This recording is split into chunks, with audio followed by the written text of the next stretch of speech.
Have you ever played hide and seek?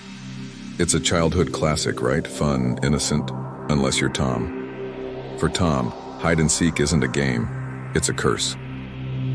Ever since he was a little boy, a voice in his head has been whispering, "Ready or not, here I come." And whenever this game starts, someone doesn't get found, they get finished. It's a terrifying secret he's carried his entire life. A sinister game where the stakes are always life and death. Imagine trying to live a normal life with that hanging over your head.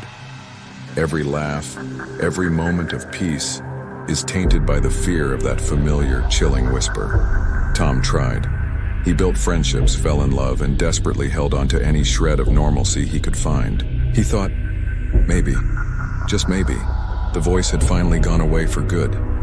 He was starting to believe he was free. But the game always, always returns. The setting is a chilly New Year's Eve. Snow is gently falling outside, blanketing the world in a quiet hush. Inside, a cozy cabin is filled with the warmth of friendship and laughter. Tom is there, surrounded by his closest friends, the people who mean the world to him. They're popping champagne, making toasts to the future, and counting down the final seconds of the old year. For a fleeting moment, everything feels perfect. Tom looks around at the smiling faces of his friends, his heart full. This is it, he thinks. A new year, a new beginning.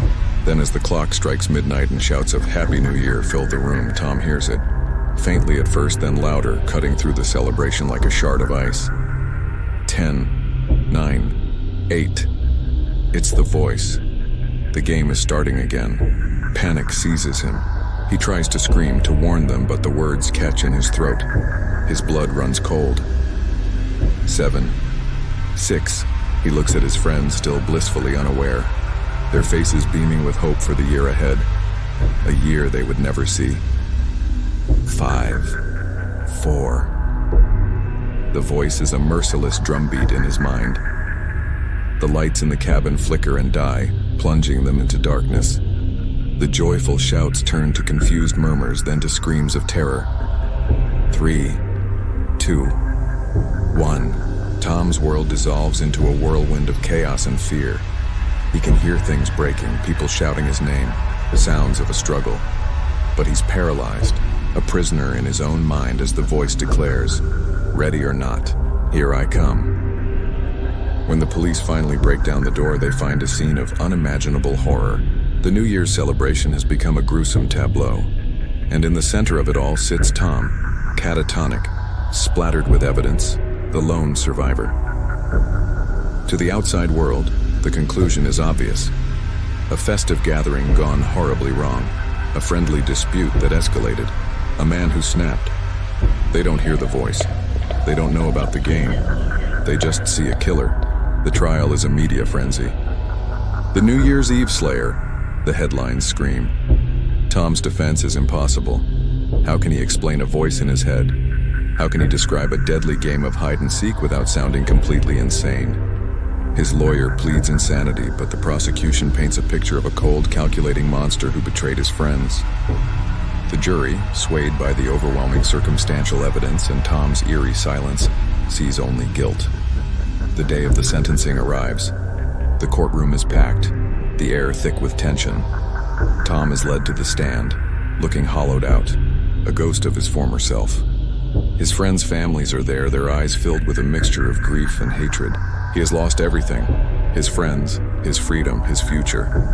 The judge begins to read the verdict, the words, "Guilty on all counts," echoing through the silent room.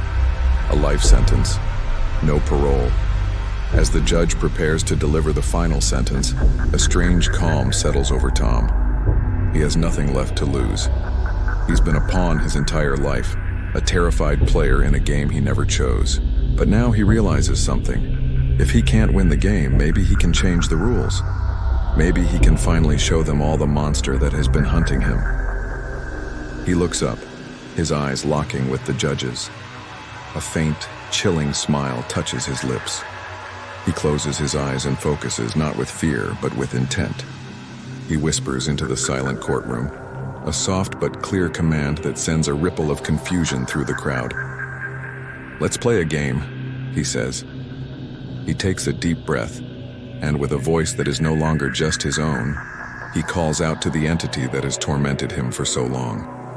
"I'm ready," he declares, his voice resonating with an unnatural power. "Start the countdown." A sudden deafening silence falls over the courtroom. For a moment, nothing happens.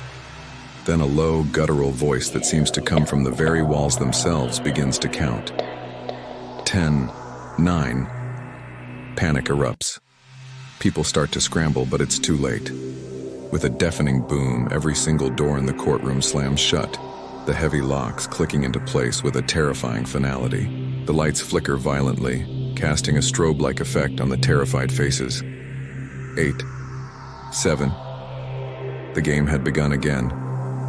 But this time Tom wasn't hiding. And this time, everyone would play. What happens when the hunter is let loose in a locked room full of people? Tom brought the game to them. But did he unleash a power he could never hope to control? The ultimate game of hide and seek has just begun, and the courtroom has become the playground. Thank you so much for watching.